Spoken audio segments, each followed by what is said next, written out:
The Octagon sits at the corner of 18th Street and New York Avenue in Washington, D.C., behind a wrought iron fence that separates it from the traffic and the noise. It is not an octagon. It has 6 sides. The name has never been corrected. Inside, the rooms are arranged in ways that feel wrong, circular staircases that lead to nothing, doorways that once opened to gardens now pressed against neighboring walls, parlors designed for a city that no longer exists. The building survived the burning of Washington in 1814. It survived speculation, subdivision, and decades of institutional neglect. What it did not survive was clarity of purpose. For 2 centuries, the Octagon has been many things: a winter residence for Virginia plantation wealth, a temporary White House, a girls' school, a rental property divided into tenements, a ruin, and finally, a museum. Each transformation stripped something away. What remains is a structure caught between preservation and performance, a house that cannot be lived in, cannot be demolished, and cannot quite explain why it matters. This is not a ghost story, though people have tried to make it one.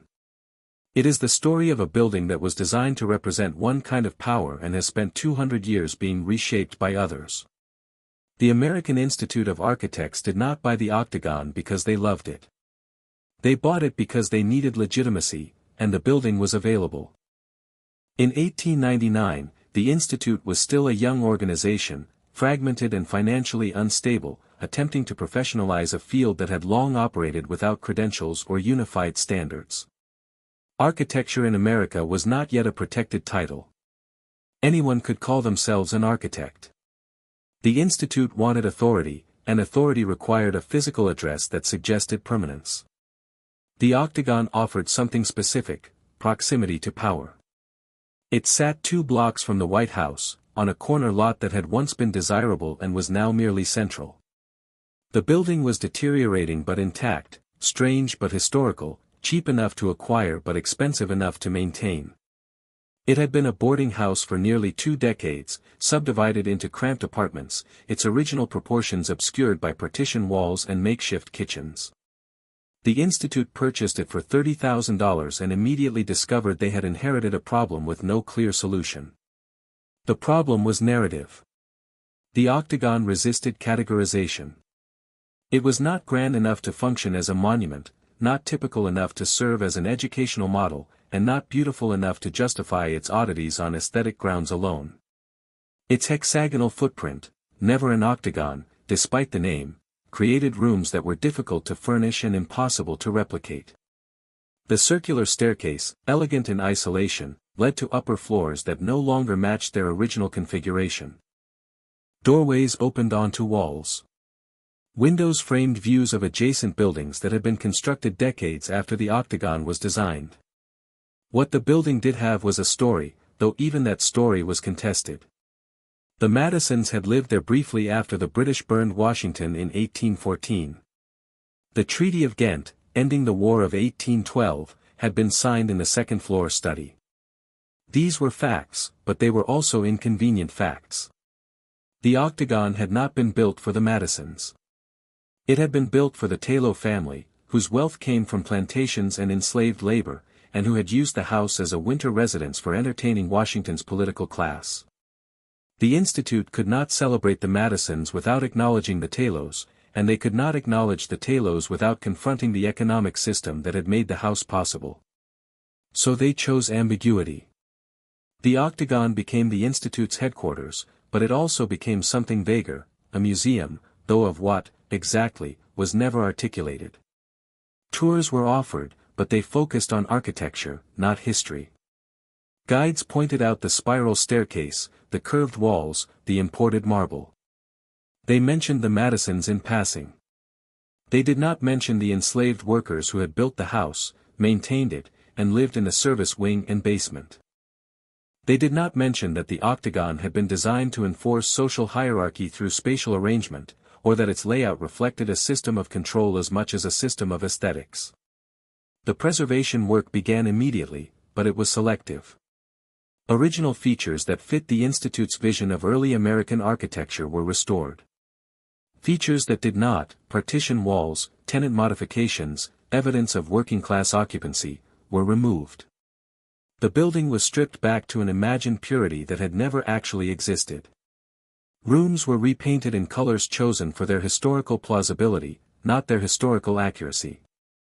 Furniture was installed to suggest how the house might have looked, not how it had looked. The Octagon became a reconstruction of itself, cleaned and clarified, its complexities smoothed into something easier to explain. But the building would not cooperate. Maintenance costs exceeded projections almost immediately. The curved walls required specialized masonry work. The wooden floors, original to the construction, warped and cracked under the weight of office furniture and foot traffic. The heating system, updated in the 1850s, was inadequate for a modern workspace. The roof leaked. The foundation settled unevenly, creating cracks that spread through the plaster like fault lines. The Institute had assumed that owning a historic building would confer prestige. What it conferred was debt. By the 1920s, the Octagon required constant repair, and the Institute's budget could not sustain both operational costs and preservation costs simultaneously. They began renting out portions of the building to offset expenses, offices on the upper floors, event space in the parlors. The museum became secondary to survival. Tours were reduced to weekends. Rooms were closed to the public to prevent further deterioration. The irony was not lost on anyone paying attention. The Institute had purchased the Octagon to demonstrate that architects could be stewards of the built environment, that they understood the value of preservation and the importance of historical continuity. Instead, they had demonstrated that preservation was expensive, complicated, and often at odds with practical use. The Octagon could not function as a headquarters and a museum simultaneously. It could not be preserved in its original state and adapted for modern needs. Every decision required compromise, and every compromise undermined the narrative the Institute was trying to construct. What the building revealed, slowly and without mercy, was that preservation is not a neutral act. It is an act of interpretation. Someone must decide what is worth saving and what can be discarded, what story will be told and what story will be ignored. The Institute chose to preserve the architecture and discard the context. They saved the spiral staircase but erased the people who had climbed it. They restored the parlors but not the labor that had made those parlors possible. The Octagon became a monument to taste, not to truth. By the 1960s, the Institute had moved most of its operations to a new building nearby. The Octagon remained their property, but it was no longer their priority. It existed in a state of institutional limbo, too important to abandon, too difficult to maintain, too problematic to fully embrace. Preservation had become an obligation rather than a mission. The building was protected, but it was not loved.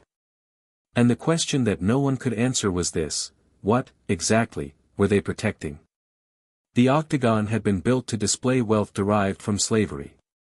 It had been occupied briefly by a president during a national crisis. It had housed the poor after the wealthy abandoned it. It had been purchased by architects who wanted a symbol but had not fully considered what that symbol represented. Each layer of history contradicted the others. There was no single story that could contain them all. The Octagon stood, maintained and empty, a building without a clear purpose. It had survived fire, neglect, and subdivision. What it could not survive was the insistence that it mean only one thing. The Institute had tried to preserve it by simplifying it, and in doing so, they had preserved a version of the Octagon that had never existed, clean of contradiction, stripped of complexity, and unable to speak for itself. Washington in 1798 is not a city. It is a designation, 10 square miles of marsh and woodland along the Potomac River, surveyed and platted but largely unbuilt. The decision to locate the nation's capital here was political, a compromise between northern and southern states that satisfied no one and convinced almost no one it would last. The federal government is scheduled to relocate from Philadelphia in 1800, but there is little evidence the city will be ready to receive it. Pierre L'Enfant's grand plan exists on paper: broad avenues radiating from the Capitol and the President's house, public squares, monuments, a vision of rational order imposed on the landscape. On the ground, the reality is mud. Pennsylvania Avenue is a dirt road that becomes impassable after rain. The Capitol building is unfinished, its dome absent, its wings incomplete. The President's house stands alone in an open field, surrounded by construction debris and temporary workers' shelters. There are no hotels, no theaters, no markets. There is no infrastructure to support a government, let alone a city. Most members of Congress regard the relocation as temporary. They arrive for legislative sessions and leave as quickly as possible, returning to Philadelphia or New York or their home states. They rent rooms in boarding houses, share accommodations, live out of trunks. They do not build houses because they do not believe Washington will endure.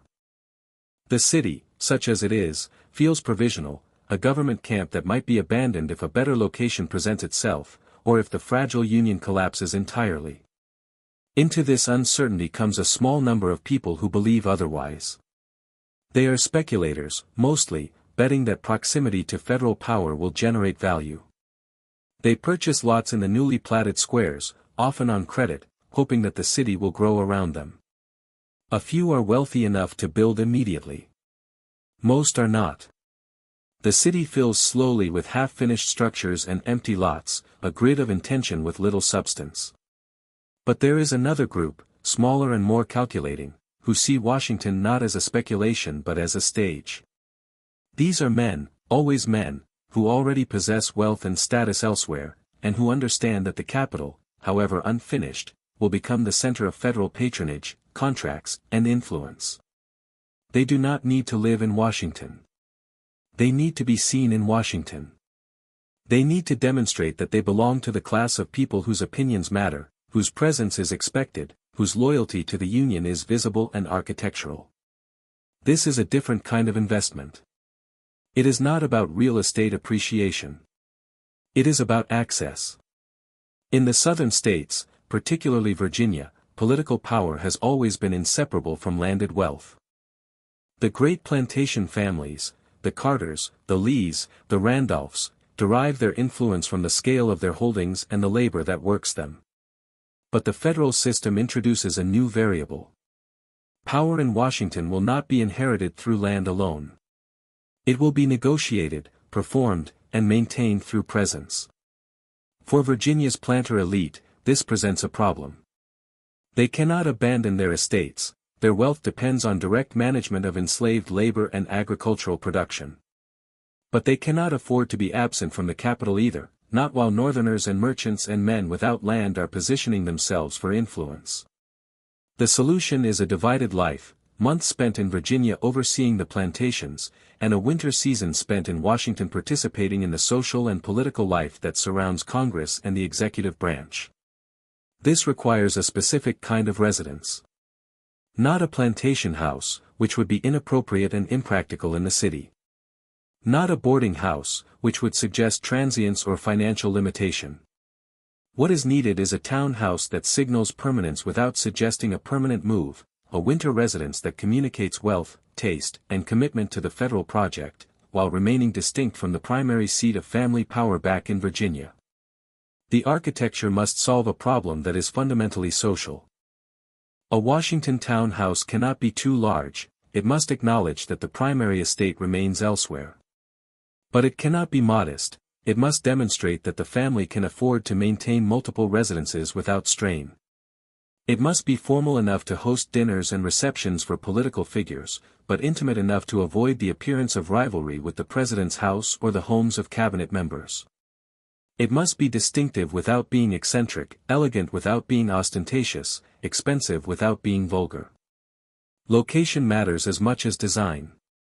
The most desirable lots are those near the president's house and the Capitol, close enough to suggest participation in governance, far enough to maintain the fiction of independence. The city's geography is still fluid, no neighborhood has established itself as the center of political society, and no address yet carries automatic prestige. This creates opportunity. A well-placed house, occupied by the right family during the social season, can define what constitutes a desirable location rather than simply reflecting it. The economics of this calculation are straightforward but significant. Building in Washington in the late 1790s is expensive. Materials must be imported: brick, timber, hardware, glass. Skilled craftsmen are scarce and command high wages. Labor is complicated by the fact that enslaved workers can be brought from Virginia estates to work on construction, but their presence in the capital requires oversight and exposes them to a free black population and to northern attitudes toward slavery that make owners nervous. Some construction relies on hired enslaved labor, rented from their owners by the day or the season. Some relies on free white workers. The mixture creates inefficiencies and tensions that increase costs and delays. Yet for families with the resources, the expense is justified.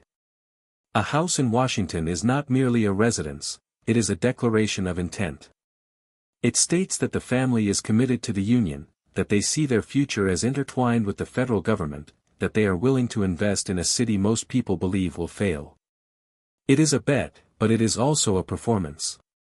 The house itself becomes evidence of confidence, and confidence, in an uncertain capital, is a form of currency. By 1798, a handful of such houses are under construction. They cluster near the President's house and along the planned avenues, visible markers of wealth in a landscape otherwise dominated by vacant lots and temporary structures. Each house makes a slightly different argument.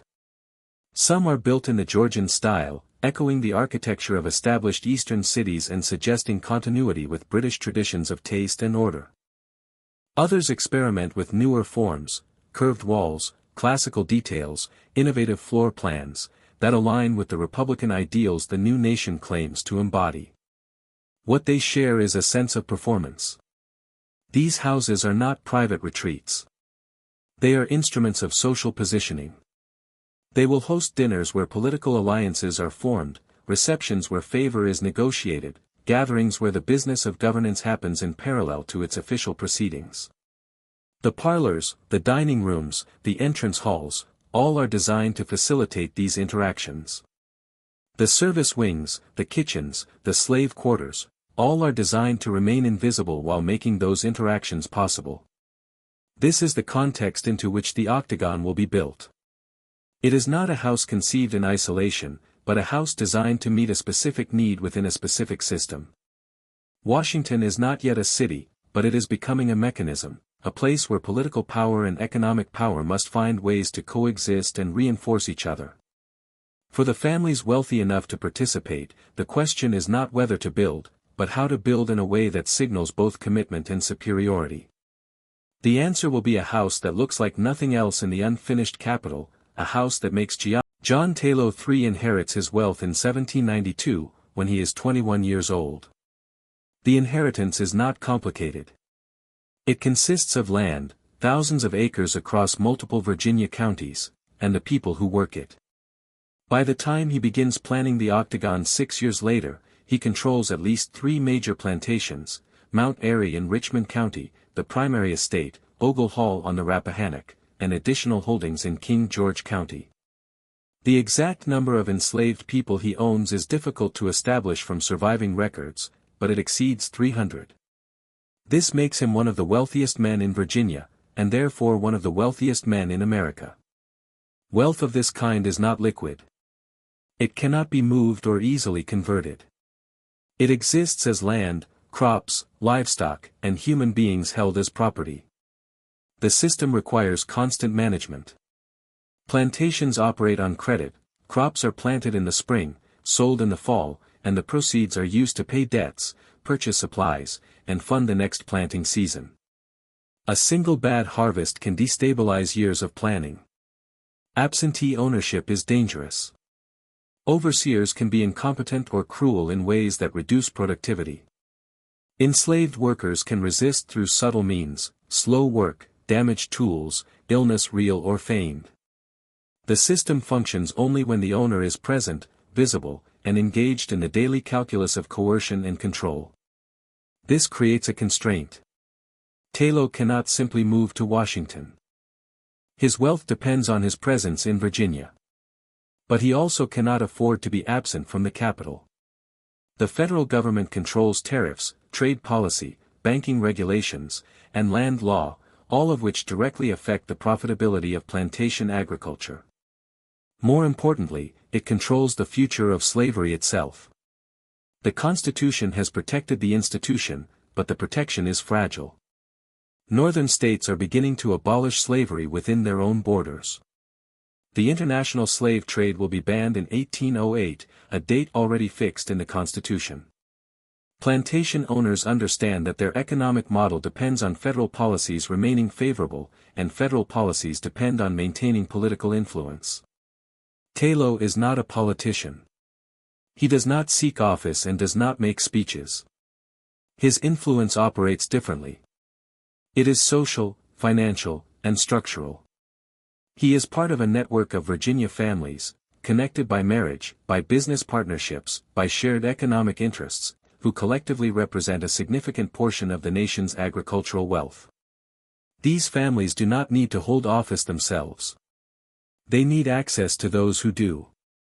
They need to host dinners, attend receptions, form alliances, extend credit, and make themselves indispensable to the men who write laws and negotiate treaties. This is why Taylor needs a house in Washington. Not to live in year-round, but to occupy during the winter social season, when Congress is in session and the machinery of government is operational.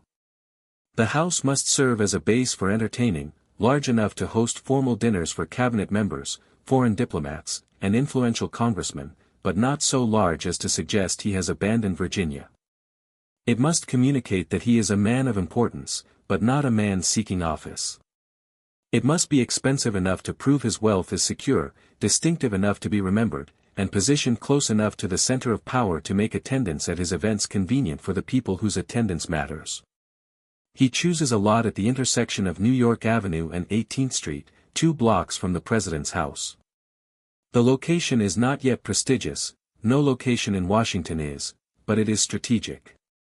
The lot itself is oddly shaped, a triangle formed by the meeting of L'Enfant's diagonal avenues and the rectangular street grid. Most builders would see this as a liability. Taylor sees it as an opportunity. He hires William Thornton to design the house. Thornton is an unusual choice. He is a physician by training, an amateur architect by inclination, and a man whose career has been defined by ambitious projects that remain incomplete. He won the competition to design the United States Capitol in 1793, but construction has been slow, contentious, and repeatedly altered by other architects brought in to correct his miscalculations. He has designed a few private houses, none of them particularly successful. He is not the obvious choice for a man of Taylor's wealth and expectations. But Thornton has something more valuable than experience. He has access. He is socially connected, politically engaged, and personally acquainted with President Washington and the inner circle of the federal government. He is a slaveholder himself, which makes him ideologically compatible with Taylor's worldview. And he is willing to design something unconventional, something that will stand out in a city where most houses are simple Georgian boxes, predictable and forgettable. What Thornton proposes is a house that uses the triangular lot not as a constraint but as a defining feature. The design is hexagonal, 6 sides, not 8, despite the name that will eventually attach itself to the building. The front facade faces New York Avenue at an angle, creating a distinctive presence on the street. The rear of the house aligns with 18th Street, and the 2 sides bridge the awkward geometry between them. The result is a building that looks different from every angle, a house that refuses to be read at a glance. The hexagonal plan creates interior spaces that are unusual and difficult to furnish. The entrance hall is oval, with a circular staircase rising through the center of the house. The main floor contains 2 parlors, a dining room, and a study, each room shaped by the angles of the exterior walls. Upstairs, the bedrooms follow the same geometry, with curved walls and irregular proportions. Nothing is quite square. Nothing quite matches the expectations of how a house should feel. This is intentional. The design announces that Taylor is not bound by convention. He can afford to build something strange, something that requires custom furniture and specialized construction. The curved walls demand skilled brickwork. The circular staircase requires precise carpentry. The house is difficult to build, and the difficulty is the point. It demonstrates that Talo has the resources to commission complexity and the confidence to inhabit it. But the design is not merely decorative. It is functional in ways that reflect the same power structure that governs the plantations. The house is divided into visible and invisible zones. The front rooms, the parlors, the dining room, the entrance hall, are designed for display and entertaining. These are the spaces where Talo will host political dinners, where his wife will receive guests, where alliances will be quietly negotiated over wine and conversation. The spaces are formal, elegant, calculated to impress. Behind and below these rooms is the service wing. It extends to the rear of the lot, a separate structure connected to the main house by a narrow passage. This is where the work happens. The kitchen, the laundry, the storage rooms. The quarters for enslaved workers who travel from Virginia to staff the house during the winter season. The quarters for white servants hired locally to supplement the household. The architecture enforces separation. Guests enter through the front door and see only the finished performance. Workers enter through the rear and remain invisible unless summoned. The basement follows the same logic. It contains coal storage, additional workspace, and more sleeping quarters. The ceilings are low. The light is poor. Access is through narrow staircases that do not connect to the main staircase in the entrance hall. The people who live and work in the basement move through the house along separate paths, using separate doors, occupying separate spaces that never intersect with the public rooms unless they are serving. This is the Virginia model translated to an urban setting. The plantation house separates the master's residence from the slave quarters by distance. The quarters are physically removed, often out of sight, sometimes on different parts of the estate. In the city, distance is not possible, so the separation is vertical and architectural. The same house contains both systems, but the design ensures they do not overlap.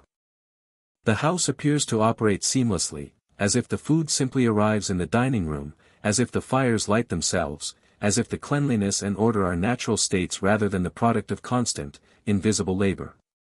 Talo does not design this himself. Thornton does. But Thornton designs it because he understands what Talo needs. A house that reflects plantation hierarchy. A house that allows Talo to entertain the political class without exposing them to the mechanisms that make the entertainment possible. A house that performs elegance while concealing effort. A house that announces wealth without revealing how that wealth is extracted and maintained.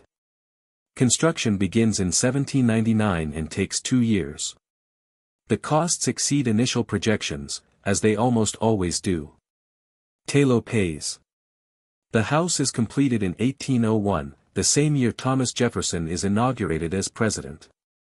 Talo and his family occupy it that winter.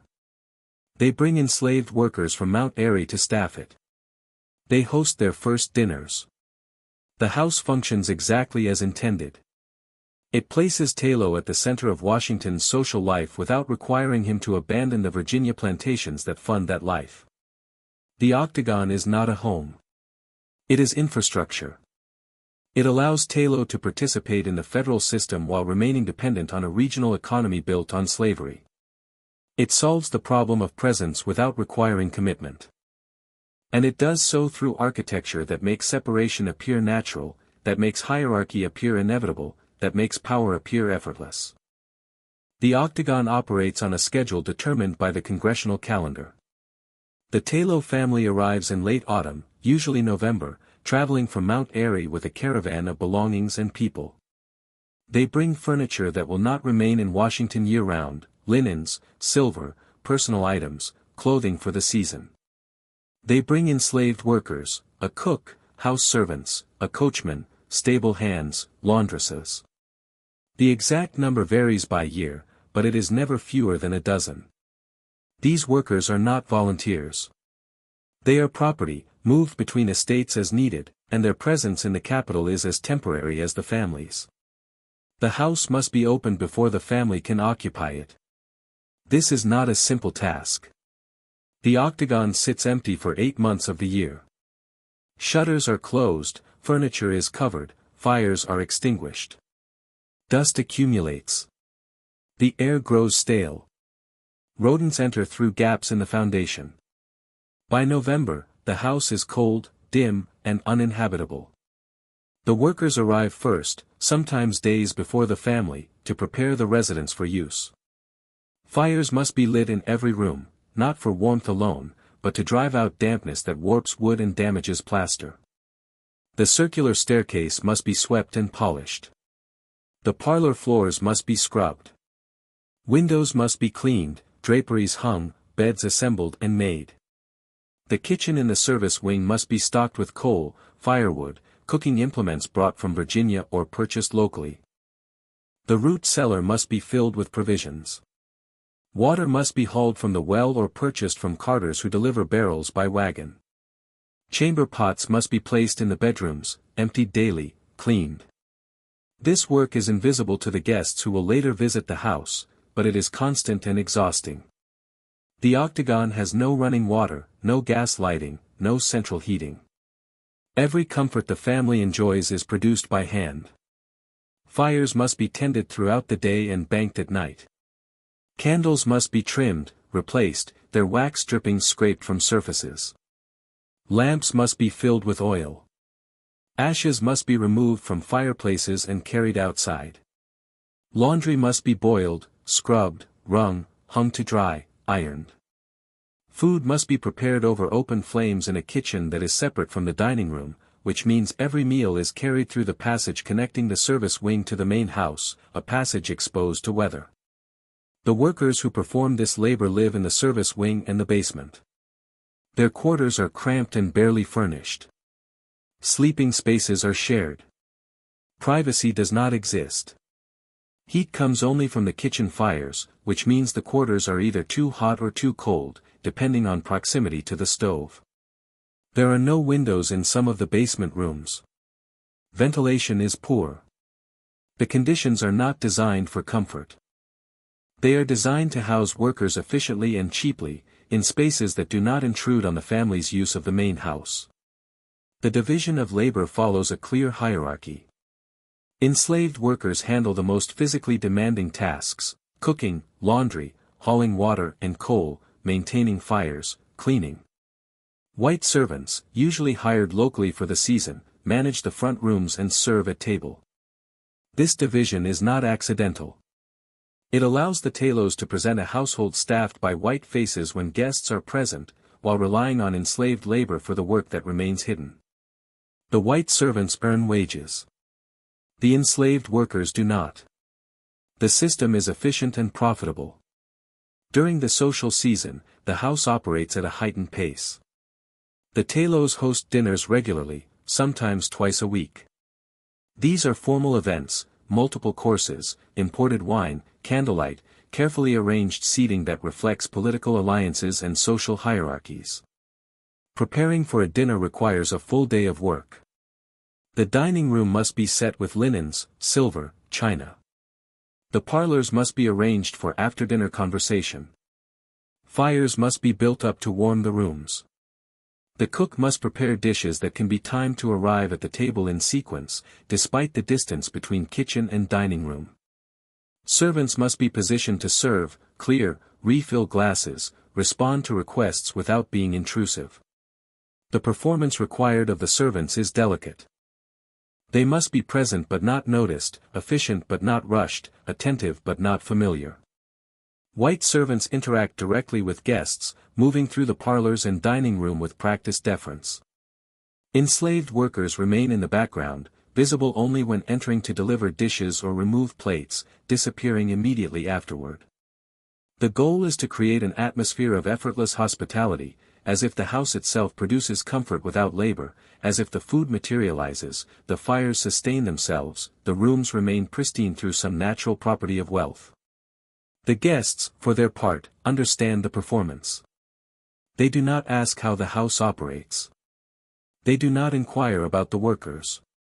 They accept the illusion because it is the same illusion maintained in their own households, the same fiction that allows them to enjoy the products of enslaved labor without confronting the mechanisms that produce it. The dinners are successful not because the food is exceptional, though it often is, but because they allow everyone present to participate in a shared fantasy of gentility and ease. But the system is fragile. It depends on the compliance of people who have no reason to comply except fear of punishment. Enslaved workers in Washington are aware that the city contains a free black population, that Maryland and Pennsylvania have laws restricting slavery, that the district itself is a contested space where the institution exists only because Congress permits it. Escape is not impossible. The city's geography, its incomplete streets, its empty lots, its proximity to free states, makes it easier to disappear here than on a rural plantation where everyone is known and strangers are noticed immediately. The Talos respond to this risk through control. Enslaved workers are not permitted to leave the property unsupervised. They do not interact with free black residents. They are watched. The architecture reinforces this control. The service wing and basement are separated from the main house by design, limiting the workers' access to spaces where they might encounter guests or overhear conversations. The rear entrance is the only entry point for workers, and it faces the alley rather than the street, reducing visibility and opportunity for contact with outsiders. Yet control is never absolute. Workers find ways to create small spaces of autonomy, conversations in the kitchen, moments of rest when supervision lapses, acts of minor resistance that slow the work or create inconvenience without triggering punishment. These acts are invisible to the historical record because they are designed to be invisible at the time. What survives in documents is evidence of maintenance, purchases, contracts for hired labor. What does not survive is the interior life of the people who made the house function, their strategies for endurance, their assessments of risk, their decisions about when to comply and when to resist. The house also operates as a financial instrument. The Talos do not pay rent. They own the property. But ownership is not free.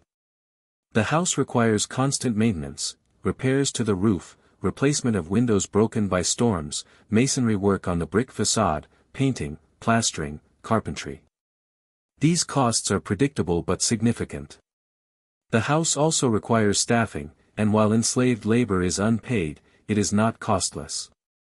Workers must be fed, clothed, transported between Virginia and Washington. Hired white servants must be paid wages. Coal, firewood, candles, oil, food supplies, all must be purchased. The Talos absorb these costs because the house produces value in forms that are not financial. It produces access. It produces visibility. It produces the social capital that translates into favorable business relationships, into political influence, into the networks that allow a plantation economy to interface with a federal system. The house is an expense that pays for itself through mechanisms that do not appear in account books. By the end of each winter season, usually March or early April, the household contracts. The social calendar slows as Congress adjourns. The Talos prepare to return to Virginia. The house must be closed, furniture covered, shutters fastened, fires extinguished, valuables packed. The enslaved workers who traveled from Mount Airy are taken back. The hired servants are dismissed. The Octagon returns to stillness. It will remain empty until the following November, a structure waiting to be reanimated, a machine designed to operate only part of the year. This cycle repeats for more than a decade. The house works because the system works. The system works because it is sustained by force, by law, by economic necessity, and by a shared agreement among the people who benefit from it to maintain the illusion that it is natural, inevitable, and permanent. The Octagon is not unique in this. It is typical. What makes it unusual is not the system it embodies, but the fact that the building survives long enough for the system to collapse around it, leaving the house standing as evidence of something no one wants to remember clearly. On August 24, 1814, British forces enter Washington and set fire to the public buildings. The Capitol burns. The Treasury burns. The President's house burns. The fires are visible for miles, deliberate and systematic, retaliation for American forces burning York, now Toronto, the previous year. By the time the British withdraw the following day, the symbolic center of the federal government has been reduced to charred walls and collapsed roofs. The city empties. Residents flee into the surrounding countryside. The government ceases to function. President James Madison and his wife Dolly returned to Washington on August 27 to find the president's house uninhabitable. The exterior walls remain standing, but the interior is gutted. There is no roof, no floors, no possibility of occupancy. The question of where the president will live is not ceremonial, it is administrative. The government cannot operate without a physical location from which to conduct business. Cabinet meetings must be held. Foreign diplomats must be received. Documents must be signed. The machinery of governance requires a building, and there are very few buildings in Washington suitable for the purpose. The Madisons do not choose the Octagon. It is offered to them. The exact sequence of events is unclear from surviving records, but the arrangement appears to have been negotiated through the French minister, who is acquainted with both Madison and Taylor. The Taylor family is not in residence, they occupy the house only during the winter social season, and it is late summer. The building is empty, furnished, and available. More importantly, it is intact. The British spared private residences during the burning. The Octagon sits 2 blocks from the ruined president's house, close enough to suggest continuity of government, undamaged enough to be functional immediately. The Madisons move in within days. They do not bring a full household with them, the occupation is understood to be temporary, a matter of months at most, until the president's house can be repaired or alternative arrangements made. They bring essential staff, personal belongings, the minimum required for daily operation. The house is not adapted for presidential use. It is simply occupied. The parlors become meeting rooms. The study on the second floor becomes the president's office. The dining room hosts cabinet dinners. The house functions, but it does not transform. The arrangement is practical, not symbolic, but symbolism attaches itself anyway. The fact that the president is living in a private residence, borrowed, not owned by the government, suggests vulnerability. The fact that the residence belongs to a Virginia planter with extensive slave holdings connects the presidency visually and spatially to the economic system that Madison himself depends upon. Madison is a slaveholder. His wealth, like Taylor's, derives from plantations worked by enslaved people. The Octagon does not contradict this, it confirms it. The president governs from a house built by and for the same class to which he belongs. The British burning of Washington is a crisis, but it is also a test. There are voices, particularly in New England, arguing that the war should end, that the federal government has overreached, that the Union itself may not be sustainable. Madison's presence in the Capitol, even in a borrowed house, is a statement that the government continues, that the physical destruction of buildings does not mean the collapse of institutions. But the statement is precarious. If the Octagon were to burn, or if Madison were forced to relocate again, the symbolism would reverse. Continuity depends on occupation, and occupation depends on the willingness of private citizens like Taylor to lend their property to the state. The war does not improve. American forces achieve some naval victories, but the British blockade tightens, strangling trade and draining federal revenue. Negotiations for peace begin in Ghent, a neutral city in what is now Belgium, but the talks are slow and inconclusive. Madison governs in a state of sustained uncertainty, managing a war that cannot be won militarily and cannot be ended diplomatically without concessions that would weaken the federal government's authority. In the second-floor study of the Octagon, Madison conducts the work of the presidency. He meets with cabinet members, reviews military reports, drafts correspondence. The room is small, dominated by a writing desk positioned near the window for light. There is no grandeur here, no sense of imperial authority. The study functions as an office because it must, not because it was designed for the purpose. The curved walls, a consequence of the building's hexagonal plan, create awkward spaces for furniture. The room feels improvised, temporary, a borrowed space being used for something it was never intended to accommodate. The Treaty of Ghent is signed on December 24, 1814, but news does not reach Washington until mid-February 1815. The treaty resolves nothing definitively. It restores pre-war borders, releases prisoners, and establishes commissions to settle territorial disputes, but it does not address the underlying issues that caused the war: impressment of American sailors, trade restrictions, British support for native resistance in the Northwest Territory. The treaty is less a victory than an exhausted stalemate, an agreement to stop fighting because neither side can afford to continue. Madison receives the treaty text on February 14.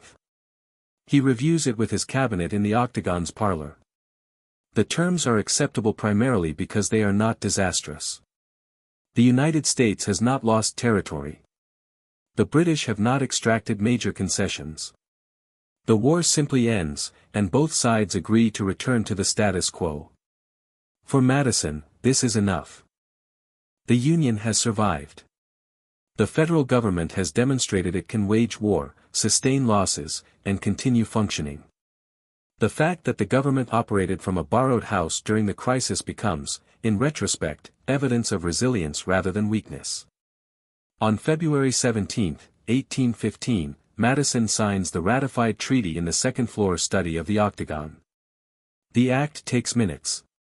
There is no ceremony, no public audience, no formal recognition of the moment's significance. Madison signs, the cabinet witnesses, and the document is dispatched to be published and distributed. The war is over. The Octagon's role in the process is entirely functional: it provided a room with a desk and adequate light. Nothing more. But the fact of the signing becomes the building's defining story. Within years, the Octagon is known primarily as the place where the Treaty of Ghent was signed, where the War of 1812 ended, where President Madison governed during the capital's most vulnerable moment. The narrative simplifies and sentimentalizes. The Taylor family, who owned the house and made it available, recedes from the story. The enslaved workers who maintained the building during the Madison's occupancy disappear entirely. What remains is the image of a president signing a treaty in a borrowed house, and the house itself elevated to historical monument by association. The Madisons leave the Octagon in late summer 1815, once repairs to the president's house are sufficiently advanced to allow reoccupancy. They do not stay long enough to complete a full social season. Their presence in the building lasts less than a year. The house returns to the Taylors, who resume their winter residency. The cycle continues as before.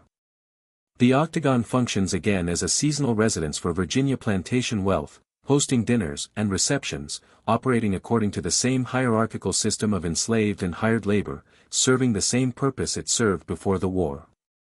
But something has changed.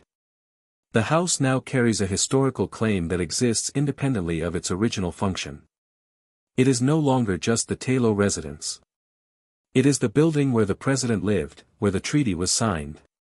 This claim does not displace the Taylor's ownership, but it complicates it. The house becomes a site of memory, and memory is difficult to control. Visitors begin to ask to see the study where Madison signed the treaty. The second-floor room acquires significance it was never designed to hold. The Taylors do not resist this. If anything, they encourage it. The association with Madison enhances the house's prestige, and prestige is precisely what the house was built to generate. But the association also introduces attention. The Octagon was built to serve a specific economic and social system, plantation wealth interfacing with federal power. The Madison occupancy suggests something different: the house as national symbol, as part of the collective story of American governance and survival. These two narratives do not align easily. For the next several decades, the Octagon exists in both states simultaneously. It is a private residence occupied seasonally by one of Virginia's wealthiest families. It is also a historical site, a place where something important happened, a building that tourists and historians want to see. The Taylors manage this duality by controlling access. They allow occasional visitors, but on their terms, when it is convenient, when the house is not in use. The building remains theirs. The history belongs to everyone. This arrangement works as long as the Taylor family's wealth remains stable. As long as the plantations produce income, as long as the system of enslaved labor continues, as long as the seasonal residence in Washington serves its intended purpose. But these conditions are not permanent. The economic model that built the Octagon and sustained it for half a century is already eroding. The house will outlast the system that created it, and when it does, the question of what the Octagon represents, whose story it tells, whose history it preserves, will no longer have a clear answer. The Taylor family does not collapse suddenly. The dissolution is gradual, spread across decades, a slow erosion of the financial mechanisms that sustained the plantations and the Washington residents. The process begins before the Civil War and accelerates after it, but the underlying problem is structural. The family's wealth is tied to land and enslaved labor, and both assets prove far less stable than they appeared during the Octagon's construction. By the 1840s, the plantations are struggling. Virginia's soil, exhausted by generations of tobacco cultivation, produces diminishing yields. Diversification into wheat and corn helps, but profit margins are thinner, and the labor-intensive model that worked for tobacco becomes less efficient for grain crops. Debts accumulate. The plantations operate increasingly on credit, borrowing against future harvests, refinancing obligations that never quite disappear. The Taylors are not poor, they still own thousands of acres and hundreds of enslaved people, but the gap between assets and liquidity widens. They are wealthy on paper and stretched in practice. The Octagon becomes a burden. Maintaining two households, Mount Airy and the Washington residents, requires capital that the plantations no longer generate reliably. The winter social season, once essential for political access, becomes less relevant as the Taylor family's direct involvement in federal matters diminishes. Younger generations inherit the property but not the same need for proximity to power. The house sits empty more often, occupied irregularly, no longer central to the family's strategy. John Taylor III dies in 1828. His sons inherit the estates, but the inheritance is divided, and division weakens the whole. Mount Airy remains the primary seat, but the other properties, including the Octagon, become secondary concerns, maintained when possible, neglected when not. The house requires constant repair. The roof leaks. The plaster cracks. The service wing, always the least maintained part of the structure, deteriorates faster than the main house. Fixing these problems requires money the family increasingly does not have. The Civil War accelerates the collapse. Virginia secedes in 1861, and the plantations are in Confederate territory. Federal forces occupy parts of the state. Crops are destroyed or requisitioned. Enslaved workers leave when Union troops advance, seeking freedom behind federal lines. The Taylor family, like most of Virginia's planter elite, backs the Confederacy, and the Confederacy loses. By 1865, the economic system that built the Octagon no longer exists. Slavery is abolished. The plantations must now operate on wage labor, but there is no capital to pay wages, and former slaves have no reason to work for the families that once owned them. The Octagon survives the war physically intact, it is in Union-controlled Washington, far from the fighting, but its purpose evaporates. The Taylor family cannot afford to maintain it. They cannot afford to visit it. They can barely afford to keep the plantations operational. The house becomes a financial liability, a piece of property that generates no income and requires expenditures the family cannot sustain. The obvious solution is to sell, but selling is complicated. The Octagon is an unusual property, oddly shaped, expensive to maintain, associated with a specific social function that no longer exists in the same form. The post-war economy is depressed. There are few buyers for luxury real estate in Washington, and fewer still willing to take on a building with such particular architectural quirks. The house sits on the market for years without serious offers. The alternative is to rent. By the 1870s, the Taylor family begins leasing portions of the Octagon to tenants. The building is subdivided. The parlors become separate apartments. The upper floors are partitioned into smaller rooms. The service wing, already separate, is rented independently. The modifications are crude, walls are added without regard for the original design, doorways are blocked, staircases are enclosed. The house's architectural coherence, already strange, is further fractured. What was designed as a single residence for a single family becomes a multi-unit property housing multiple households. The tenants are not wealthy. They are clerks, tradesmen, small business owners, the emerging middle and working classes of a city that has grown far beyond its early Republican origins. They do not host political dinners. They do not employ servants. They cook in their apartments, hang laundry in the hallways, use the fireplaces for heat because there is no alternative. The house, designed to display wealth, now houses people who have none. The transformation is visible from the street. The wrought iron fence, once maintained to convey elegance and exclusivity, rusts and sags. The facade, no longer regularly repainted, darkens with soot and grime. Windows that once gleamed are cracked or covered with makeshift repairs. The circular staircase, the building's most distinctive architectural feature, becomes a shared thoroughfare, worn by constant traffic, its polish long gone. The Octagon begins to look like what it has become, a deteriorating building occupied by people who cannot afford to maintain it and owned by a family that no longer has the resources to restore it. The neighborhood changes around it. Washington in the late 19th century is expanding rapidly, absorbing immigrants and rural migrants drawn by federal employment and wartime industry. The blocks near the president's house, once sparsely populated, become dense. New buildings rise on adjacent lots, boarding houses, small commercial structures, tenements. The Octagon, which once stood as a singular statement of architectural ambition, is now surrounded by buildings that dwarf it or ignore it, structures designed for function rather than display. The Taylor family's connection to the house weakens further with each generation. By the 1880s, the descendants who inherited the property have no personal memory of the Octagon as a functioning residence. They know it as an aging rental property that produces minimal income and requires constant expense. Some want to sell. Others resist, attached to the building's historical associations even as its physical condition worsens. The family debates, delays, and does nothing decisive. The house continues to degrade. The roof, patched repeatedly, finally fails.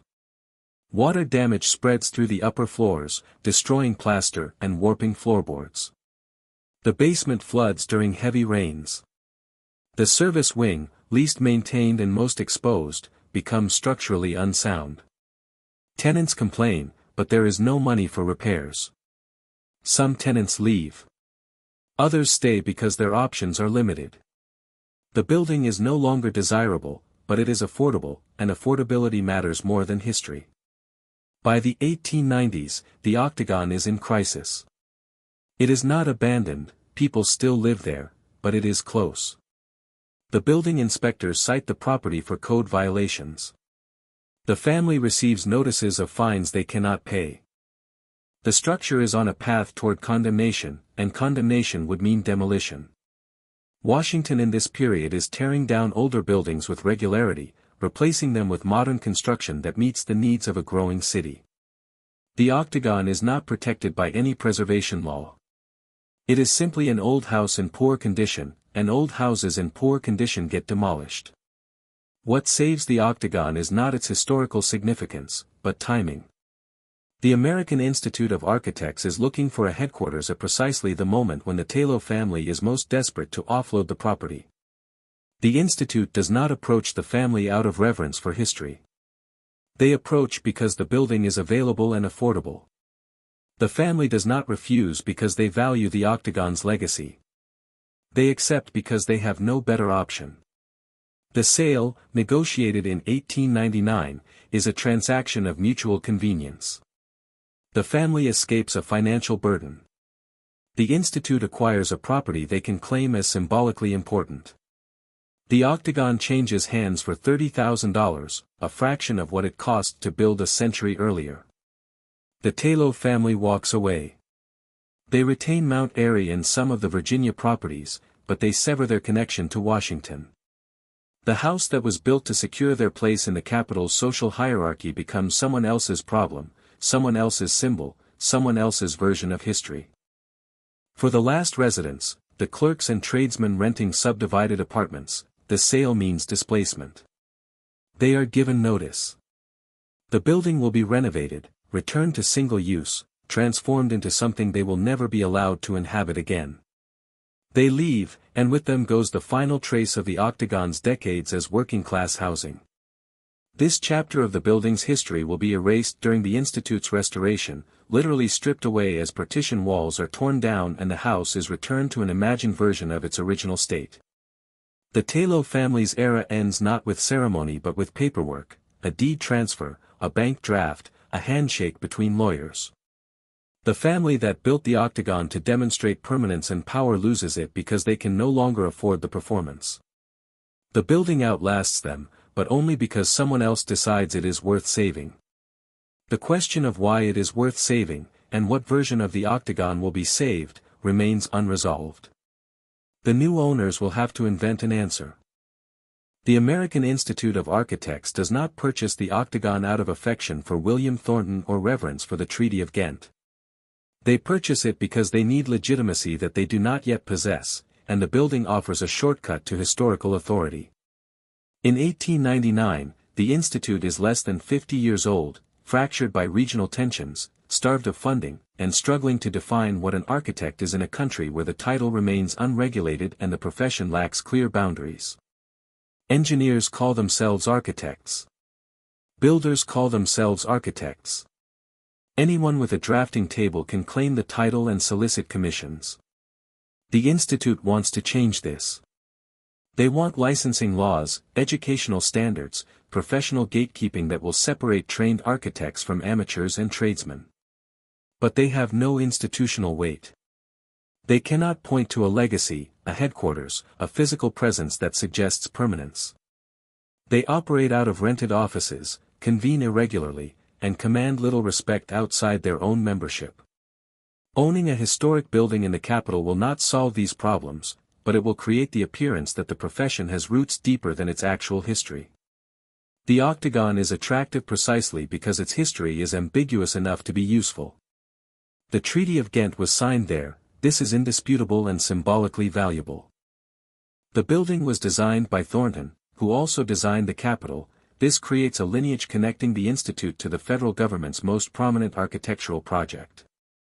The structure itself is unusual, geometrically complex, requiring skilled construction. This allows the Institute to claim it as evidence of early American architectural sophistication. These narratives can be emphasized. Other narratives can be minimized or ignored. The purchase is completed in March 1899. The Institute takes possession of a building that is structurally compromised, subdivided into rental units, occupied by tenants who must be evicted, and filled with modifications that obscure its original form. The restoration begins immediately, but restoration is the wrong word. What the Institute undertakes is closer to reconstruction, a process of stripping away everything that does not fit the version of the Octagon they want to present, and rebuilding what they imagine the house should have been. The tenants are removed first. Most leave without resistance. They are renters, not owners, and they have no legal standing to remain. Their belongings are cleared out. The partition walls they lived behind are torn down. The makeshift kitchens installed in former parlors are dismantled. The evidence of decades of working-class occupancy is carried out in wagons and dumped. The Institute does not document this process. There are no photographs of the subdivided apartments, no records of who lived there, no acknowledgement that the building spent nearly 30 years as anything other than a historic site waiting to be discovered. The architectural interventions are selective. The Institute hires architects to assess the structure and recommend repairs, but the recommendations are filtered through the question of what will produce the desired historical narrative. Original features that align with the Institute's vision, the circular staircase, the curved walls, the formal proportions of the parlors, are preserved and restored. Features that complicate the narrative are removed. Additions made by the Taylor family in later years are demolished. Modifications made by tenants are erased. The service wing, which housed enslaved workers and later provided lodging for some of the building's poorest residents, is gutted and rebuilt to serve as office space. The Institute's architects face a problem. they do not know exactly what the Octagon looked like in 1801. Thornton's original drawings are incomplete. Records of the interior finishes, paint colors, wallpaper, floor treatments, are fragmentary or non-existent. Photographs do not exist from the building's early decades. What the architects have are educated guesses, assumptions based on other Federal-era buildings, and a desire to create something that looks appropriately historical without being provably inaccurate. They choose paint colors that seem plausible. They install wallpaper that resembles patterns popular in the early 19th century, though not necessarily patterns that were ever in the Octagon. They furnish the rooms with period-appropriate pieces purchased at auction or donated by members, none of which belonged to the Taylor family or were original to the house. The result is a building that looks like it could have been the 1801 Octagon, a version clean and coherent and entirely invented. The circular staircase receives particular attention. It is the building's most photographable feature, the element most likely to appear in publications and promotional materials. The Institute hires craftsmen to repair the handrail, replace damaged treads, and restore the plasterwork on the surrounding walls. The work is expensive and meticulous. When completed, the staircase looks pristine, better, almost certainly, than it looked even when new. The restoration removes the wear of a century, the scuff marks and stains and minor damage that accumulate through use. The staircase becomes an object rather than a functional element, something to be admired rather than climbed. The Institute moves its headquarters into the building in 1900. The main floor becomes office space. The parlors, once designed for entertaining Virginia's planter elite, now house filing cabinets, desks, typewriters. The dining room becomes a conference room. The second floor, where Madison signed the Treaty of Ghent, is preserved as a kind of shrine. The study is furnished with a desk, a chair, minimal decoration, and kept separate from the Institute's daily operations. Visitors are allowed to see it, but only on guided tours, and only with an Institute member present to explain its significance. The narrative the Institute constructs is careful. They emphasize Thornton's architectural ingenuity. They emphasize the Madison Residency and the Treaty of Ghent. They emphasize the building's survival through a century of urban change. What they do not emphasize is the Taylor family's wealth, the source of that wealth, or the enslaved labor that built and maintained the house. When slavery is mentioned at all, it appears as context, a fact of the era, regrettable but distant, not integral to understanding the building itself. This is not accidental omission. The Institute in 1900 is a predominantly white organization operating in a deeply segregated city. Its members include architects who design buildings in the South, who work for clients who were slave owners or the descendants of slave owners, who see no professional or moral obligation to foreground the role of enslaved labor in American architectural history. Acknowledging that the Octagon was built by enslaved workers, maintained by enslaved workers, and designed to enforce racial hierarchy through spatial arrangement would complicate the story the Institute wants to tell, a story about American architectural achievement, about professional heritage, about buildings as works of art rather than instruments of power. The service wing is particularly telling. The Institute renovates it entirely, removing almost all evidence of its original function. The quarters where enslaved workers lived are converted into storage and office space. The kitchen, once the center of invisible labor that made the household's entertaining possible, becomes a break room for Institute staff. The basement, where some enslaved workers slept in cramped, poorly ventilated rooms, is cleaned, repainted, and used for archive storage. The architecture that enforced separation between the visible and invisible parts of the household is preserved, but its purpose is obscured. Visitors touring the building see the service wing as auxiliary space, functional but unremarkable, not as evidence of a system designed to extract labor while hiding the people performing it. The Institute operates the Octagon as both headquarters and museum for decades, but the balance is uneasy.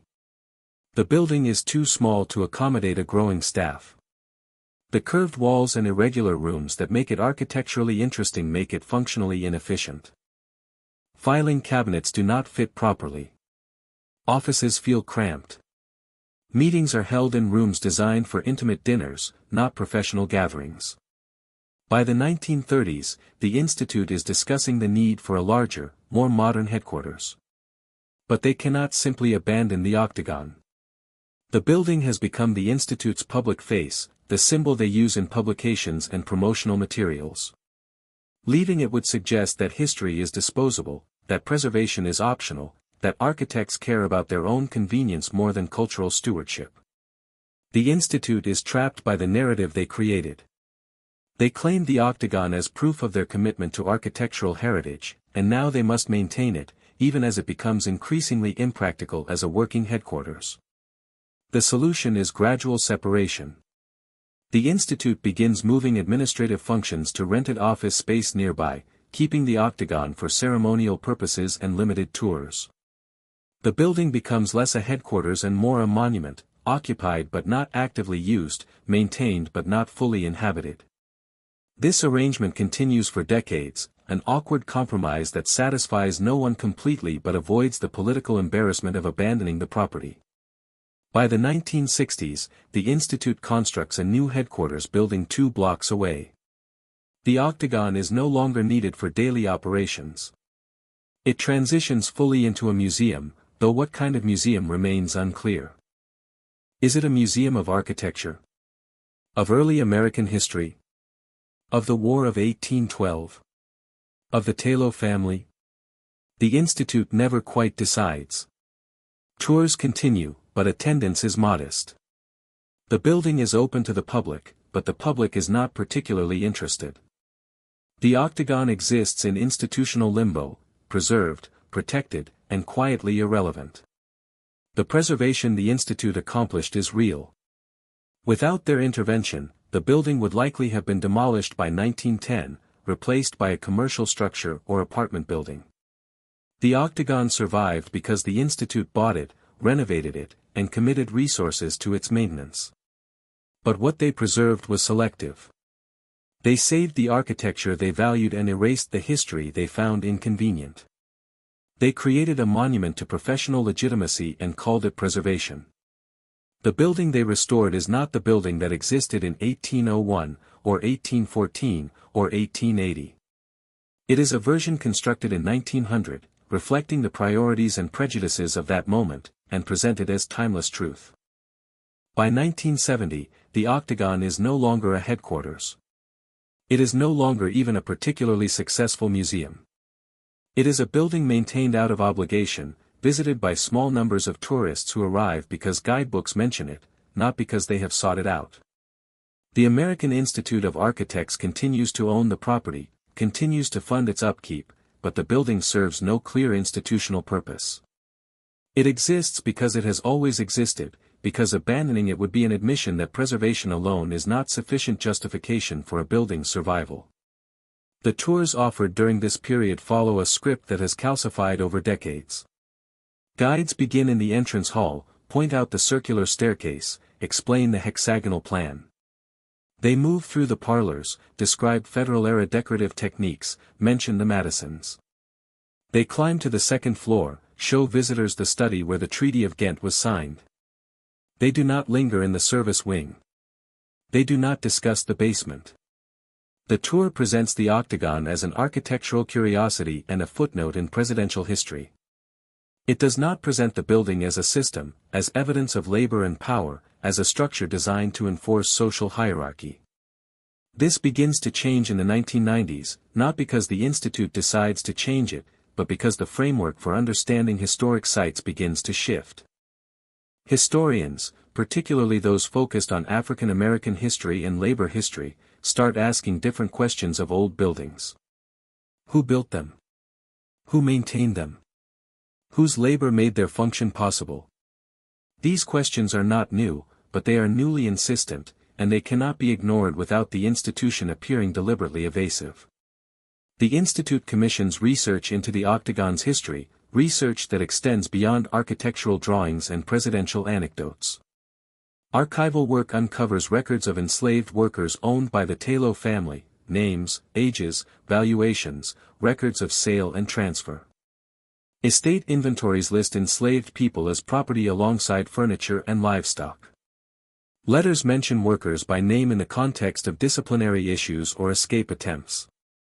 The evidence is fragmentary but undeniable. The Octagon was built by enslaved labor, maintained by enslaved labor, and designed to house enslaved labor in conditions of spatial and social subordination. The Institute faces a choice. They can incorporate this history into the tour, acknowledge the role of enslaved workers in the building's construction and operation, and reframe the Octagon as a site that reveals the economics of early American wealth. Or they can continue with the existing narrative, adding a brief mention of slavery as historical context without fundamentally altering the story the building tells. They choose a version of the latter. Slavery is acknowledged, but carefully. A panel is installed in the service wing explaining that enslaved workers lived and worked there. The tour script is updated to include a sentence or two about the Taylor family's reliance on enslaved labor. But the structure of the tour does not change. The focus remains on architecture, on the Madisons, on the treaty. This compromise satisfies almost no one. Visitors interested in African American history find the treatment inadequate, a gesture toward inclusion that does not meaningfully engage with the systems the building embodied. Visitors interested in architecture feel the updated narrative intrudes on their interest in design and aesthetics. The Institute, attempting to serve both audiences, serves neither well. The Octagon remains caught between what it was and what people want it to represent. The building itself resists coherent interpretation. The service wing, renovated so thoroughly in 1900, offers little physical evidence of how enslaved workers lived there. The basement rooms, emptied and repainted, look like storage space, not sleeping quarters. The architecture that once enforced separation is still present, the separate entrances, the narrow staircases, the spatial hierarchy, but it is not immediately legible to visitors unfamiliar with how these systems operated. The Octagon requires explanation, and explanation requires choices about what to emphasize and what to omit. Ghost stories complicate the interpretation further.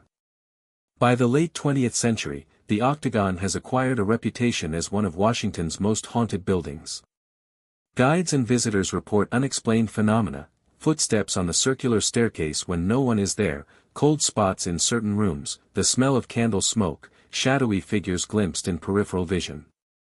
The stories vary in detail but share common elements, a presence, a sense of unease, a feeling that the building contains something unresolved. The Institute does not officially endorse the ghost stories, but they do not discourage them either. Paranormal interest brings visitors. Ghost tours, particularly around Halloween, generate revenue that helps offset maintenance costs. The building becomes known as much for its hauntings as for its history, and the hauntings become a kind of shorthand for unresolved tragedy, daughters who died in the house, enslaved workers who suffered there, deaths real and imagined folded into a narrative that allows visitors to feel they are engaging with the building's darker past without requiring them to understand the actual systems of oppression that operated within it. The ghost stories are easier than history. They personalize suffering, make it about individual tragedy rather than structural violence. They allow visitors to feel sympathy without confronting complicity. A ghost is sad. A ghost can be acknowledged, even comforted, through the act of recognition. But the economic system that built the Octagon, the legal framework that permitted slavery, the social structure that required the spatial separation of enslaved workers from the family they served, these are not tragedies in the way ghost stories are tragedies. They are decisions, sustained over generations, that produced wealth for some and misery for others. The ghost stories obscure this. They make the building's history consumable, emotionally legible, and ultimately comfortable. By the early 2000s, the Institute transfers stewardship of the Octagon to a separate foundation established specifically to manage historic properties. The decision is practical, the building requires specialized management, and the Institute's primary mission is professional advocacy, not museum operation. But the transfer also represents a kind of distancing. The Octagon, once claimed as proof of the profession's heritage, becomes someone else's responsibility. The foundation continues to operate the building as a museum, continues to offer tours, but attendance remains modest. The Octagon is not a destination. It is something people visit if they happen to be nearby, if they have exhausted other options, if they are completists about Washington's historic sites. The building ages. The restoration work done in 1900 is now over a century old and beginning to fail. Paint fades. Plaster cracks. The roof, repaired and patched repeatedly, needs full replacement. The circular staircase, worn again by decades of foot traffic, requires another round of conservation. The costs are constant and significant. The foundation raises money, applies for grants, solicits donations. Preservation is expensive, and the Octagon generates little revenue to offset expenses.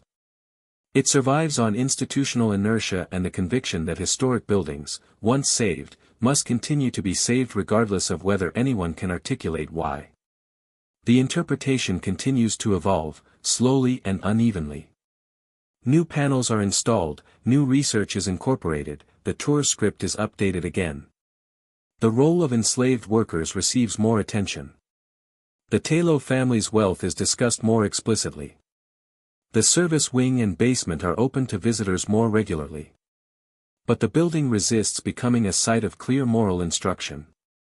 It is too complicated, too layered, too caught between competing narratives. The Madison occupancy still dominates. The Treaty of Ghent still anchors the story. The architecture is still foreground. The enslaved workers are present in the narrative now, but not central. They are acknowledged, but the building is not primarily about them. What the Octagon reveals, if anyone looks closely enough, is that preservation without interpretation is insufficient, and interpretation without honesty is hollow. The building contains the evidence of multiple histories, the Taylor family's ambition, the enslaved workers' labor, the Madison's vulnerability, the architect's selective restoration, the tenants who lived there when no one considered it historic, the tourists who visit now because someone decided it should be saved. These histories do not fit together neatly. They contradict each other. They ask different things of the visitor. The building cannot reconcile them because they cannot be reconciled. The Octagon in the 21st century is a building that has been preserved but not understood, maintained but not loved, designated as important without anyone quite agreeing on what its importance consists of. It is open to the public, but the public is mostly indifferent. It is protected by law, but the protection does not make it meaningful. It exists in a state of careful stasis, climate-controlled, alarmed, monitored, and essentially inert. The building that was designed to house power now houses only the memory of power, and the memory is selective, curated, and increasingly distant. Visitors walk through the parlors, climb the circular staircase, stand in the study where Madison signed a treaty that ended a war most Americans cannot describe. They take photographs. They read the interpretive panels. They leave. The building remains, maintained by a foundation that exists to maintain it, visited by people who will forget it almost immediately, preserved because it has been preserved, a monument to the idea that old buildings matter even when no one can explain why this particular old building should matter more than the hundreds of others demolished to make room for the city Washington became. The question the Octagon cannot answer is the question it has never been able to answer: what are we preserving, and for whom? The architecture? The history? The myth? The building contains all of these, but it cannot hold them together in a way that makes coherent sense. It stands, maintained and silent, a structure that has survived 2 centuries not because it was essential, but because at various moments, various people decided it should not be destroyed. That is not the same as being necessary. It is only survival. The Octagon does not resolve. It cannot. A building that has been so many things, plantation outpost, presidential refuge, tenement, ruin, museum, cannot settle into a single story without erasing most of what it has been. The preservation that saved it also froze it in a state of permanent interpretation, a structure that must constantly explain itself because its purpose is no longer self-evident. It is a house that cannot be lived in, a museum that struggles to articulate what it is a museum of, a monument to something no one can quite name. What remains is not the Octagon as it was in 1801, or 1814, or 1880, or 1900.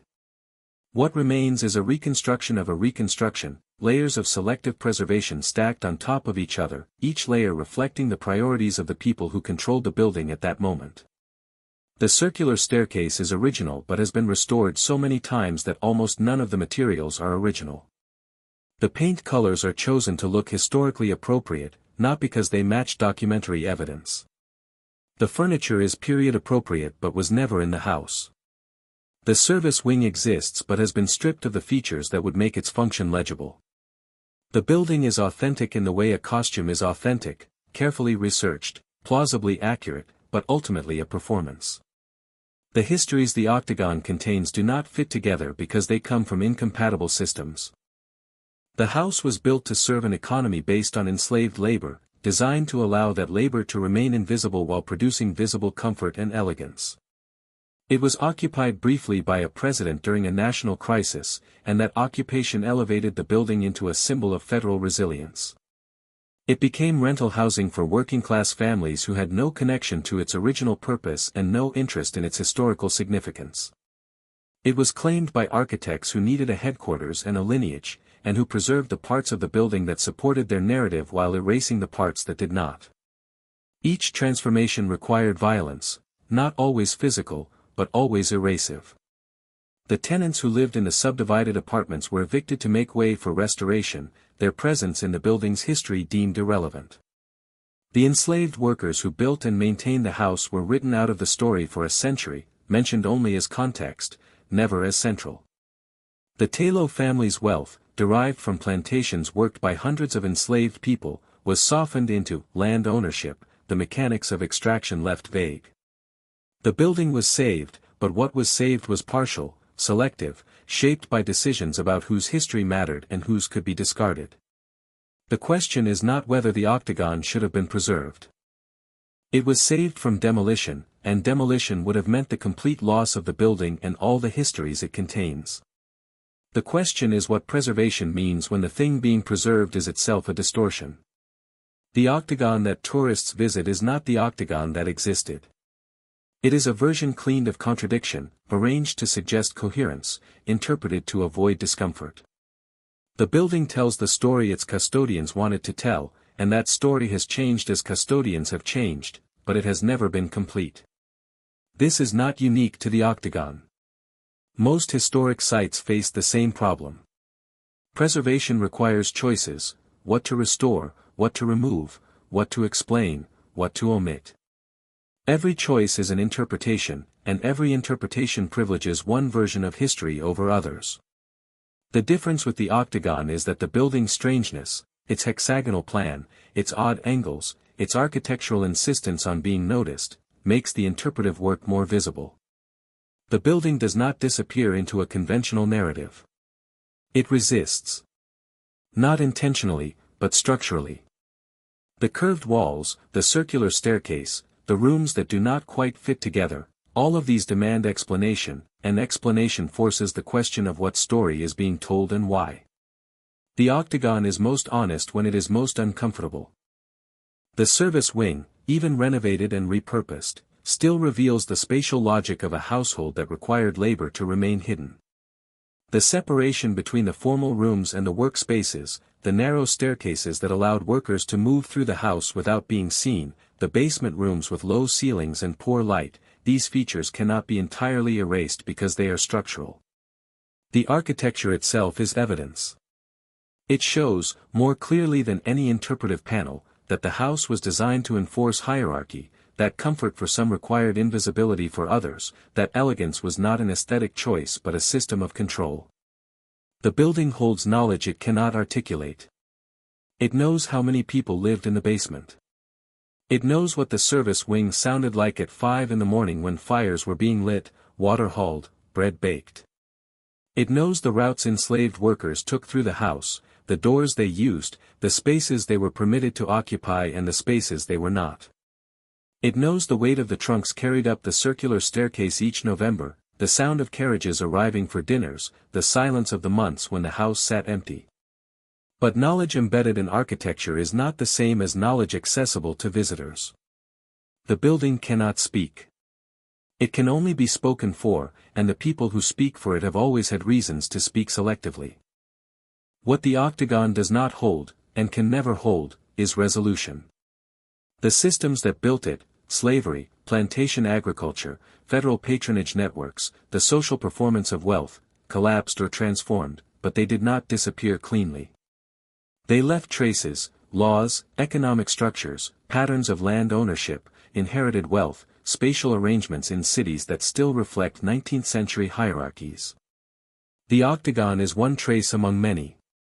It is not more important than other traces, but it is visible, protected, maintained, and therefore useful as a site where these histories can be examined if anyone chooses to examine them.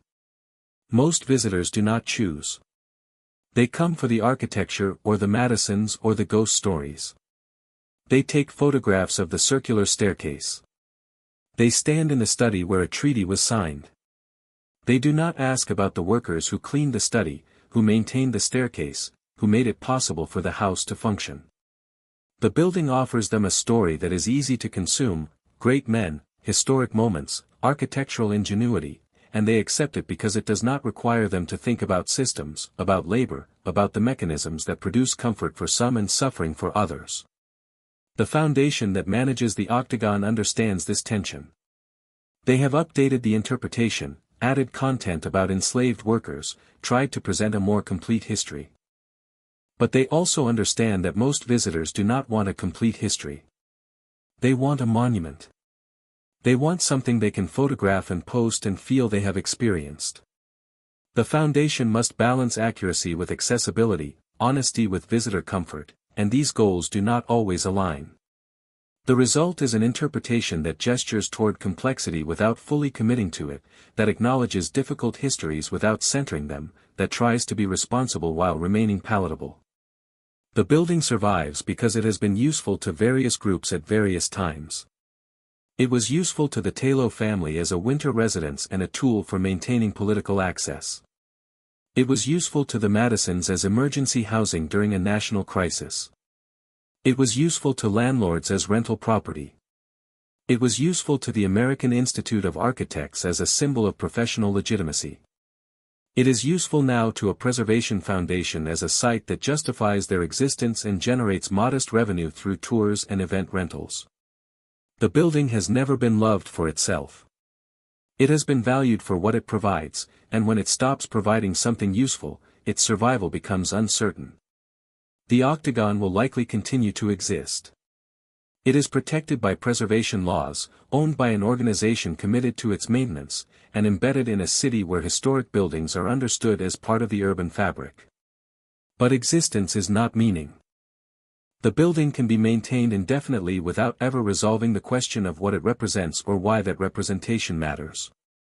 It can remain open to visitors who will continue to see it as a curiosity, a footnote, a place to stop for 20 minutes on a walking tour before moving on to something more obviously significant. What the Octagon holds, finally, is a question.